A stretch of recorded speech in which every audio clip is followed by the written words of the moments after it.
domain range for cosec x, another function, which is equal to 1 upon sine x.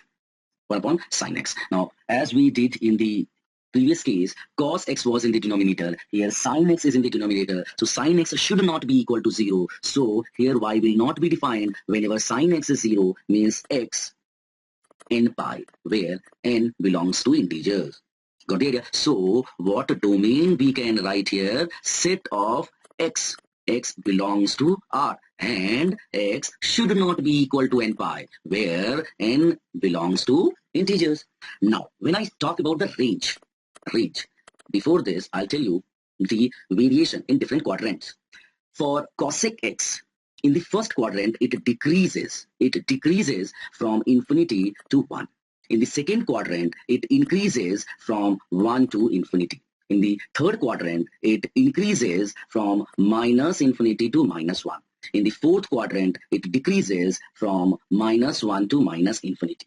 This will help us in getting the graph. If I take this as 1, this as minus 1,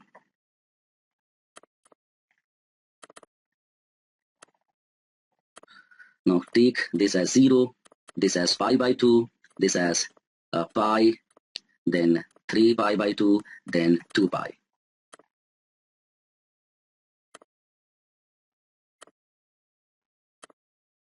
Now, in the first quadrant, it says decreases from infinity to 1. So, the graph will look like this. Okay, now the second quadrant increases from 1 to infinity. So, the graph will go like this. Then third quadrant, minus infinity to minus 1. Minus infinity to minus 1, it will look like this. Now, in the fourth quadrant, decreases from minus 1 to minus infinity. It will look like this. And you can extend this left-hand side also.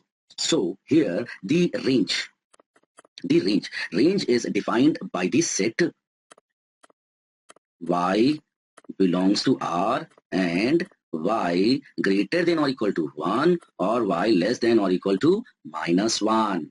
Got it? Range is this. Now you can easily predict the period. What is the period here? Period is 2 pi.